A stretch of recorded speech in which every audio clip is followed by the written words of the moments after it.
Hello, welcome to the Alone Show. I'm your host, Jamie Alone. And in this episode, I've not brought on any guests because they're busy doing whatever.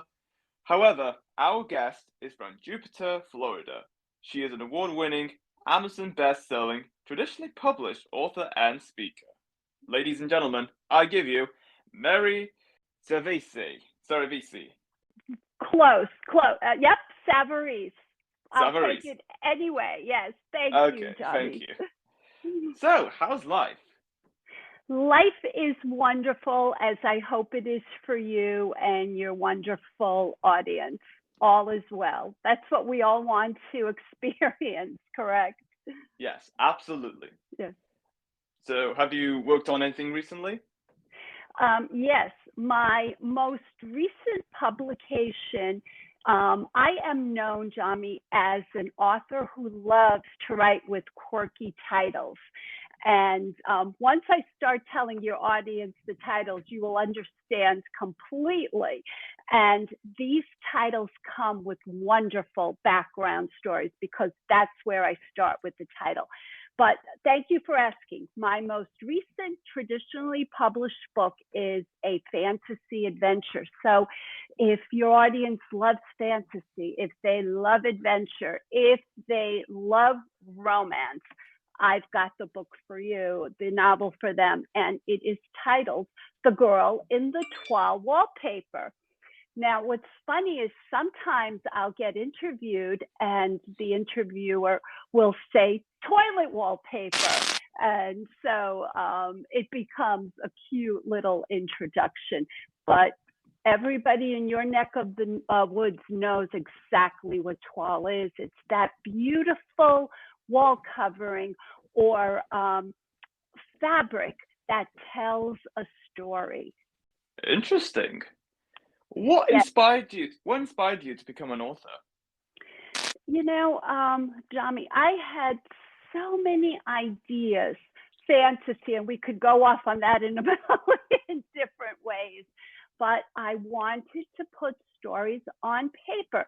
Now we know everything's been written about, and you need to put a twist on this or a twist on that. But I love to write in that fantasy world. And my first traditionally published novel, again, quirky title, Tigers Love Bubble Baths and Obsession Perfume. Who knew?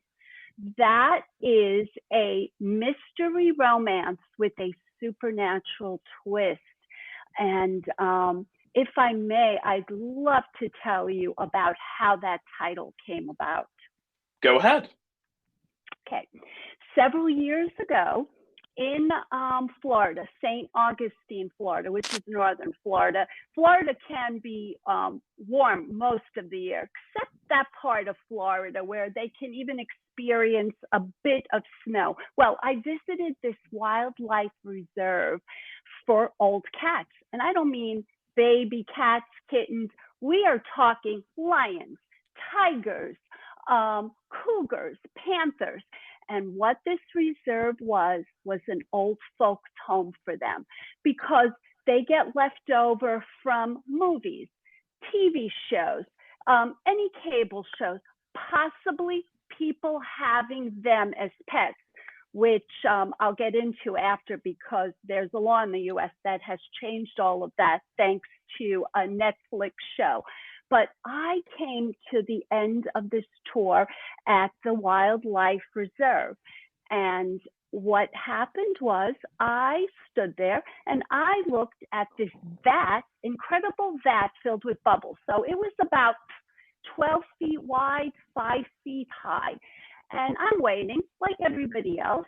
And out walks this incredible creature, this tiger, Siberian tiger. He walks across the plank, looks as though he's taking off his robe and slips into this vat of bubbles. And the wildlife handler sprayed Obsession perfume on his tongue, which he lapped up like a cocktail. And Jami, my mouth was left open.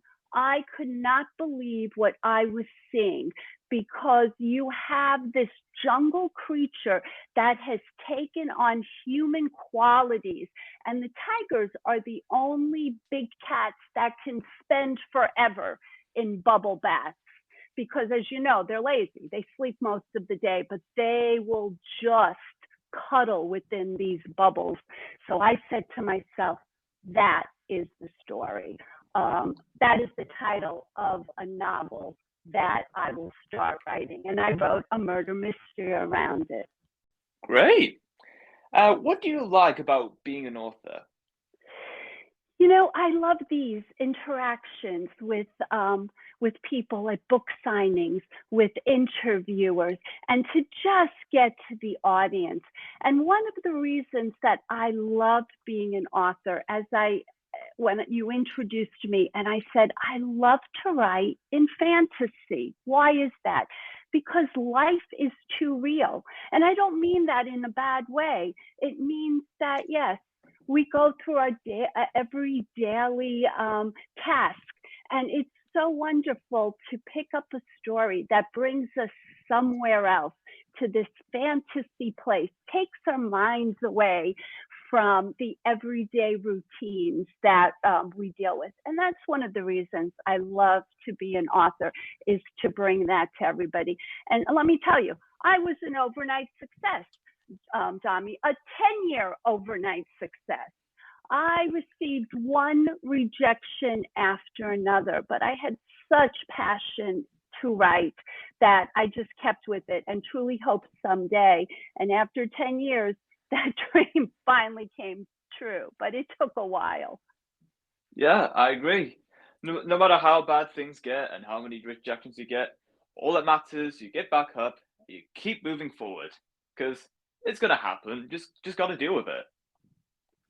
Well, that's what I tell my audience. I say, if you have something in your heart, it doesn't have to be writing, it could be anything that gives you the passion to wake up every single day and you can't wait to get to it, then it'll happen for you too.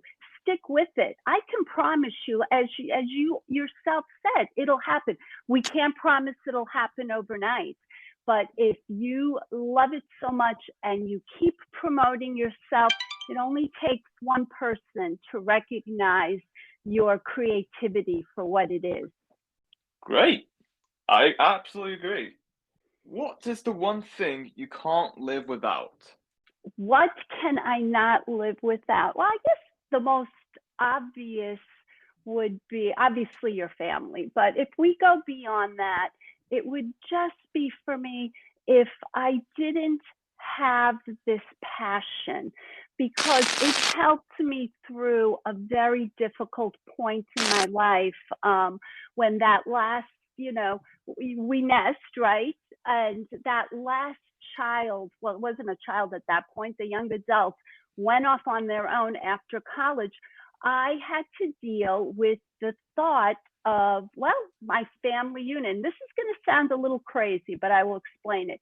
My family unit is dead. And what I mean by that are the babies that I raised, the toddlers I nurtured, the teenagers we stay up all night waiting for. That was gone. They were still there as young adults. But I, at that point in my life, needed something for myself. And I can tell you, thankfully, I had that passion. So I would say that's the one thing I can't live without, are passion. Great. What is your biggest regret in life? Maybe that is such a hard question, because I want to truly say to you, I have no regrets. Yes, there are many, but we can't go back in time. One of my favorite movies is a British rom-com about time. And they are able to go back in time to correct that, but we can't. And so I want to say, yeah, I've had regrets, but I truly feel that if I looked back at them, it would give me that negative energy. And I really want to think positively going forward. Great. Who was the last person you talked to?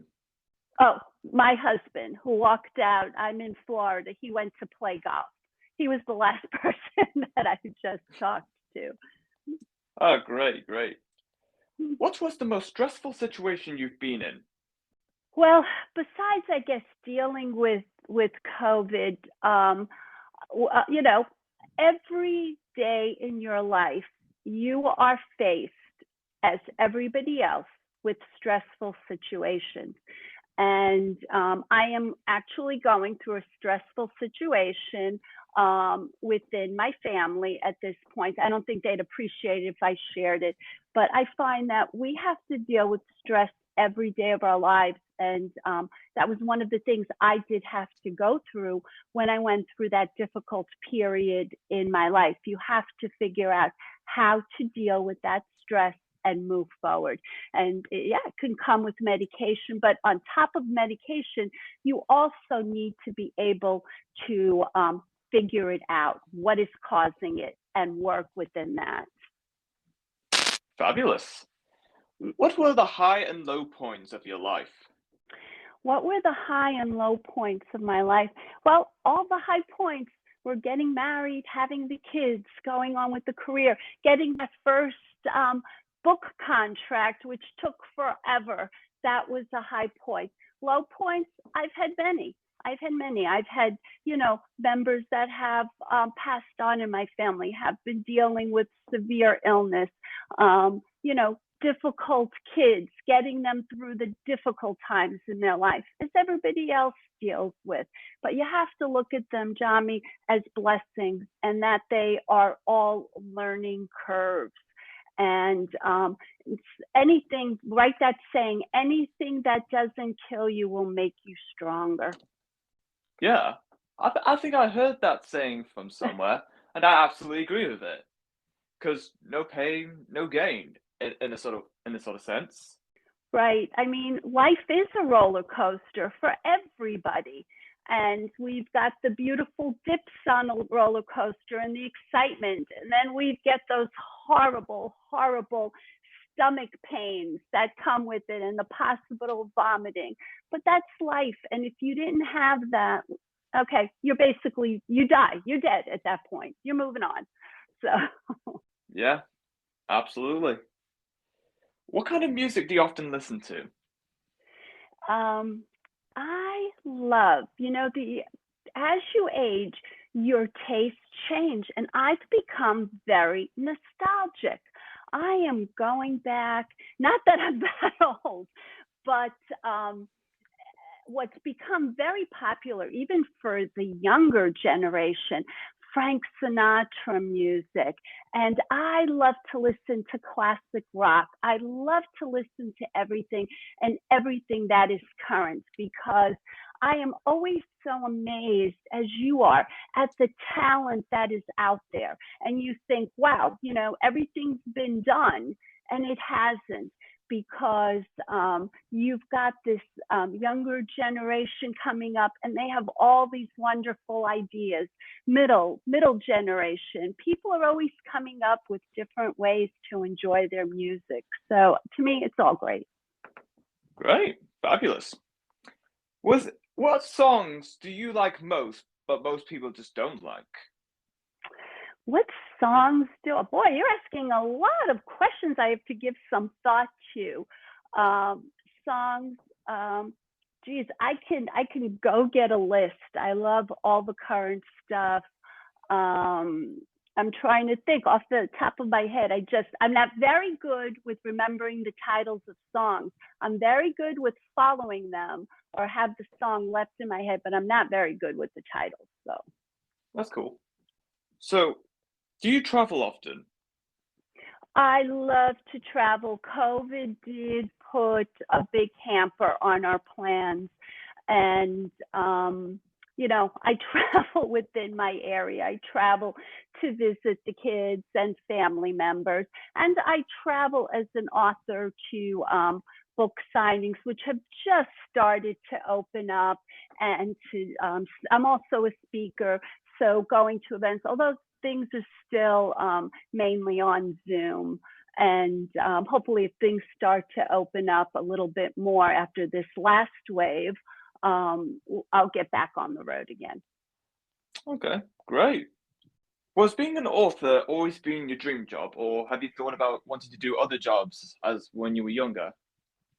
Well, younger, it was basically getting my business degree in finance. So I always felt I needed to have something that can sustain me. I can support myself. That was very important to me. So being a writer is very difficult because you are starting at the very, very low end, and you hope that people can follow you and your writing and you build that audience. But I did have the background of finance, and it really was a little bit over 10 years ago where all those ideas were just swimming around in my head. And I said, I've got to prove to myself I can do this. And by proving it to yourself, you have to sit down and start writing, and not just one page or two or 100. For your readers, I had to look at. You look at writing 300 pages, which in words would be about anywhere from 80 to 85,000 words, and you have to prove that to yourself, and it has to be coherent because you can get off on tangents here or there. And as you start submitting to publishing houses, as I said, I was dealing with rejection after rejection. Not that they said my writing wasn't good. They said your writing's fabulous, but it's not what we are looking for at this point in time. So I just kept sticking with it and moving on to the next idea. Great. Uh, Incredible. What recent news story have you found most interesting? What recent news story have I found interesting? Oh my goodness. I was just listening. I have to say I find everything interesting, but I'm trying to hone in on one specific thing. Oh, yes, I can tell you. For a family member that lives in New York City, there's been a lot on TV about people in train stations that are having difficulties, like in the sense of they're being assaulted, possibly pushed into the train pit. So I received a story that said in a family member's neighborhood, which I thought was hysterical. The biggest story going on was a vicious cat that has been attacking people in the neighborhood. Now, if that is the worst that can happen, thank goodness, right, Jami? If that's the worst, a vicious cat attacking people. So that was hysterical. Yeah. What was the most funniest moment you have ever experienced? The funniest moment, I think it's when I'm together with my family and you're just sharing the joys of life. And one of the other things that I love, and it comes from that movie About Time, basically the theme is ordinary life can be extraordinary. So in the ordinary times of our lives, I truly feel that's where we find the extraordinary, and that will give us such incredible joy and happiness. If only we could just hold on to it. They always say live in that moment and all else will be fine. Fabulous. What was the last concert you've been to? Oh, I can tell you the last concert I went to. I'm laughing, Jami, because Florida, everybody thinks this is, and I live in the southern part of Florida, well, the middle of Florida. Everybody thinks that every single day here, I mean, you are in paradise, but that every single day is that perfect low 80-degree weather. Well, this was in the United States. We celebrated Valentine's Day, which was February 14th here. And I went to an outdoor concert, which we've done every year. And it is the music of Chicago. And it was the brass, and Jami, it was freezing. People looked like they just arrived from the north of the United States.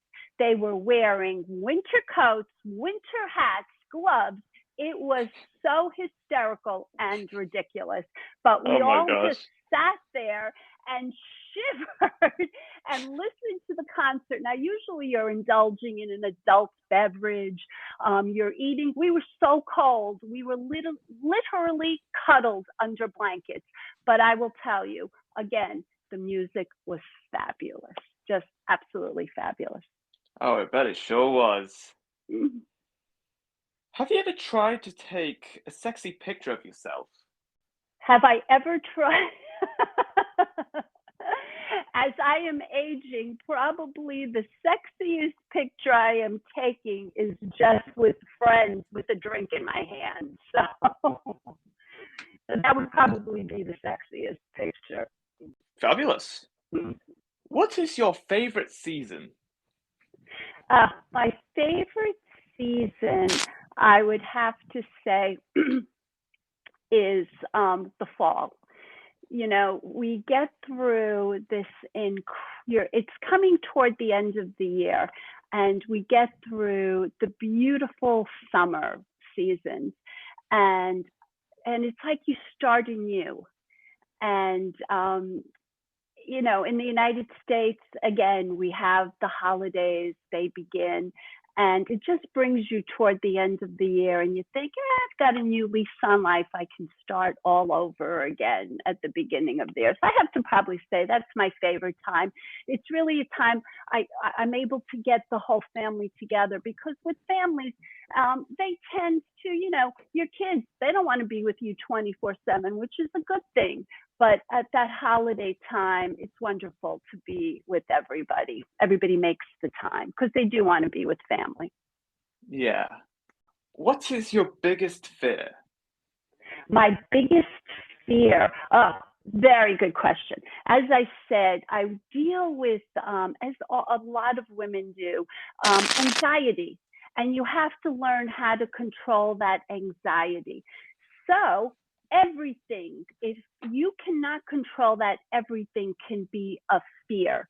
But if you can conquer, one of the things I've learned, if you just step forward into that fear, it cannot control you. And that is the secret to that. But I wake up, I could fear every single thing, but I realize, you know, you can't be silly like that all the time. You have to it's dealing with every stressful situation in your life. Yeah, I agree. Would you consider yourself to be an extrovert or an introvert?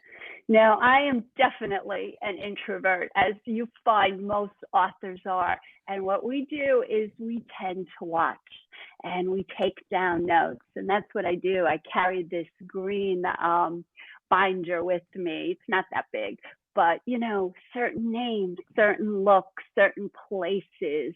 I'll jot down titles. As an author, for me, maybe authors begin with the whole storyline. I get the idea for my storyline from a title. As I said, tigers love bubble baths and obsession perfume. Who knew? My murder mystery. That I began with the title. The girl in the toile wallpaper. My fantasy adventure intertwined with romance began with the title. As I would walk around in my home, I had the wall covering, which is toile. As I said, it tells a story. It's usually a two-tone color, and it's people dancing and living their lives. And I said to myself, okay, there's romance, there's betrayal, there's intrigue. And I wrote the story about the girl in the toile wallpaper that way. Great. What is the funniest picture you have on your phone? The funniest picture, it's probably my daughter's cat. This cat is hysterical.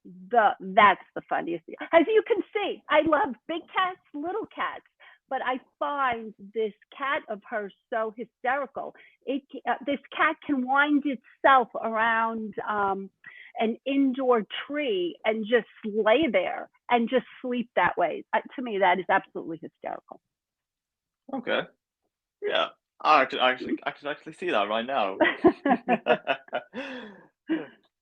What is the craziest, most outrageous thing you want to achieve?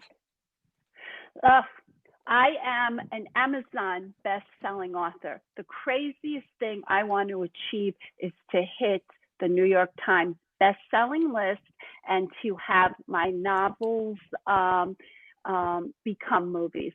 Now, yeah, at this point in my life, it's crazy, but that is actually a dream of mine. Yes. Great. What flavor of ice cream do you wish existed? Wish existed? Oy, oy, oy. I mean, I love strawberry.